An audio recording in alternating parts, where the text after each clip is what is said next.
Hai Sobat Wiki, berjumpa lagi dalam Top 5 News of the Week bersama saya, Saranita Oktaviani. Dan juga saya, Restu Wahyuningsih. Kita akan membacakan 5 berita terpopuler versi Tribun News Wiki minggu ini. Dan berita pertama, ada kelompok KKB yang kembali menewaskan warga. Kali ini seorang siswa di distrik Ilaga, Kabupaten Puncak, Papua tewas karena tertembak oleh kelompok KKB ini. Selain luka tembak, dia juga memperoleh luka akibat dibacok oleh pelaku. Insiden naas ini menimpa seorang pelajar SMA Negeri 1 Ilaga bernama Ali Mom pada Kamis 15 April pukul 7 waktu Indonesia Timur. Dikutip dari tribunpapua.com, Kapolda Papua Irjen Polisi Matius D. Fahiri mengungkapkan, dari laporan yang diterimanya, korban kala itu ditelepon oleh seorang yang tak dikenal. Korban bernama Ali ini diminta untuk membeli rokok dan pinang dan mengantarkan barang tersebut ke Kampung Uloni, distrik Ilaga, Kabupaten Puncak, Papua. Fakiri menyebut korban mengantarkan belanjaan tersebut dengan mengendarai sepeda motor. Namun setibanya di lokasi, Ali diberondong 2 tembakan. Bukan hanya itu, korban juga dibacok oleh pelaku. Korban mengalami luka tembak di bagian pelipis kanan dan punggung kanan. Fakiri mengatakan sepeda motor korban juga dibakar oleh para pelaku. Jasad korban kemudian dievakuasi oleh aparat keamanan ke Puskesmas Ilaga untuk menjalani pemeriksaan. Jenazah korban sudah diserahkan ke pihak keluarga untuk dimakamkan.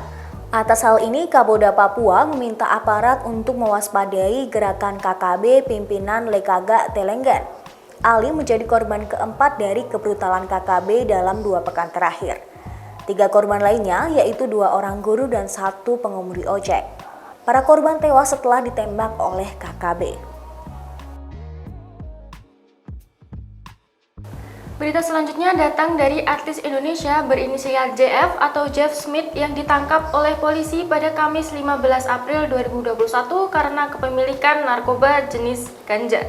Dalam keterangannya kepada polisi, Jeff Smith mengaku telah mengonsumsi narkoba jenis ganja sejak 2020 karena kesulitan tidur. Jeff Smith ditangkap saat berada di base camp manajemennya di kawasan Jagakarsa, Jakarta Selatan pada Kamis 15 April 2021 dini hari. Jeff diamankan bersama rekannya yang berinisial D. Kasat Narkoba Polres Metro Jakarta Barat, AKBP Ronaldo Maradona mengatakan, pihaknya mendapat laporan dari masyarakat bahwa Jeff Smith diduga melakukan penyalahgunaan narkoba. Ketika melakukan pemeriksaan di tempat kejadian perkara, polisi mengamankan barang bukti narkoba jenis ganja yang disimpan pesinetron Magic Tumbler itu di mobilnya. Hasil tes urin Jeff Smith terbukti mengandung tetrahidrocannabinol atau THC, zat yang ada di dalam kandungan narkoba jenis ganja. Berdasarkan pengakuan JS, ia telah mengonsumsi narkoba pada tahun 2020. Ia pun enggan berkomentar banyak saat digiring ke Polres Metro Jaya, Jakarta Barat.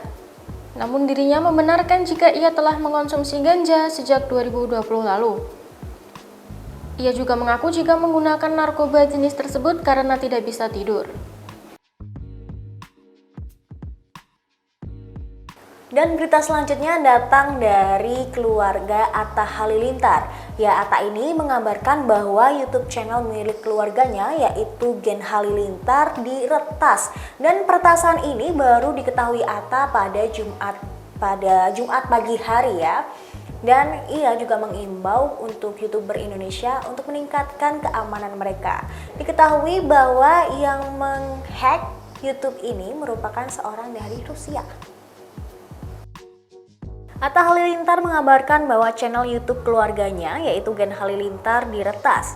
Hal itu disampaikan Atta melalui unggahan video singkat di akun Instagramnya @atta_halilintar pada Jumat 16 April 2021. Selain YouTube channel Gen Halilintar, channel Tarik Halilintar turut diretas oleh orang yang tak bertanggung jawab. Sebelumnya, Atta mendapatkan informasi channel milik keluarga dan sang adik dihack pada Jumat pagi. Setelah mendapatkan informasi, Atta langsung menyampaikan melalui video singkat di Instagramnya. Lebih lanjut, Atta turut mengungkap jika pelakunya merupakan orang dari Rusia. Ia menyebut jika kejadian ini sering terjadi pada YouTuber Indonesia. Suami Aurel Hermansyah ini mengimbau para YouTuber Indonesia untuk lebih waspada menjaga keamanan channel pribadi mereka. Atta menyebut supaya tidak mudah percaya pada link yang mengatasnamakan pihak YouTube resmi. Suami Aurel Hermansyah itu turut memberikan pemaparan melalui video singkat. Atta juga menunjukkan bukti-bukti terkait Ethereum Live News yang meretas channel keluarganya. Bahkan Ethereum Live News juga sempat melakukan siaran live beberapa waktu lalu. Atta menunjukkan channel adiknya yaitu Tariq Halilintar yang juga kena hack. Terlihat semua video Tariq dihapus oleh pihak yang tak bertanggung jawab itu dan muncul sebuah video berbahasa Rusia. Terkait hal itu, Atta meminta para pengikut Instagramnya untuk mereport kepada pihak YouTube. Sorotan terhadap vaksin Nusantara terus berdatangan dari berbagai pihak. Kepala BPOM Penny Lukito menyarankan agar vaksin terlebih dahulu dites kepada hewan sebelum kepada manusia. BPOM belum juga memberikan lampu hijau terhadap vaksin sel dendritik atau yang dikenal dengan vaksin Nusantara untuk melanjutkan proses uji klinis fase kedua. Kepala BPOM Penny Lukito menilai data interim fase 1 yang diserahkan belum cukup memberikan landasan untuk uji klinik dilanjutkan ke fase kedua. Selain itu, data pengukuran antibodi G pada studi preklinik uji pada hewan menunjukkan respon antibodi yang dihasilkan tidak konsisten dengan dosis vaksin dendritik yang diberikan. Respons antibodi G terlihat meningkat hanya pada kelompok hewan yang diberikan kombinasi vaksin dendritik dengan GMCSF. Hal ini menimbulkan asumsi peningkatan antibodi pada kelompok hewan ini bukan karena vaksin dendritik, namun karena pemberian GMCSF. Untuk itu, BPOM menyarankan penelitian ini dikembangkan dulu di preklinik sebelum masuk ke uji klinik untuk mendapatkan basic konsep yang jelas. Sehingga pada uji klinik di manusia bukan merupakan percobaan yang belum pasti. Kegiatan penelitian preklinik sebaiknya dilakukan pendampingan oleh Kemenristek atau BRIN yang sesuai dengan hasil kesepakatan pada RDP DPR tanggal 10 Maret 2021. Dugaan korupsi di Dinas Damkar berbuntut panjang. Tidak hanya Kejaksaan Tinggi Depok, kali ini polisi juga memanggil 3 pejabat Damkar untuk melakukan klarifikasi. 3 pejabat Dinas Pemadam Kebakaran dan Penyelamatan Kota Depok pada Kamis 15 April memenuhi panggilan tim Sus Tipikor Satreskrim Polres Metro Depok, Jawa Barat. Salah satunya adalah Kabid Pengendalian dan Operasional Damkar Depok. Ketiganya dipanggil untuk mengklarifikasi kasus dugaan korupsi dana intensif COVID-19. Ketiganya dipanggil untuk mengklarifikasi kasus dugaan korupsi insentif COVID-19. Kementerian Dalam Negeri membentuk tim khusus menghusut kasus dugaan korupsi di dalam institusi pemadam kebakaran Kota Depok ini.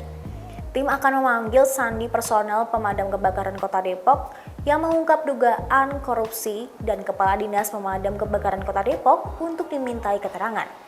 Kemendagri juga akan berkoordinasi dengan BPK untuk menelusuri aliran anggaran untuk pengadaan alat di Damkar Kota Depok. Penyelidikan dugaan korupsi di Dinas Pemadam Kebakaran dan Penyelamatan Kota Depok terus dilakukan Kejaksaan Negeri Kota Depok. 2 orang yaitu mantan sekretaris dan bendahara Dinas Pemadam Kebakaran Kota Depok tahun 2018 diperiksa sebagai saksi di ruang yang berbeda. Menurut Kasih Intel Kejaksaan Negeri Depok, 3 orang lainnya yang dijadwalkan diperiksa pada Jumat merupakan pegawai honorer. Total kini sudah 9 orang yang dimintai keterangan.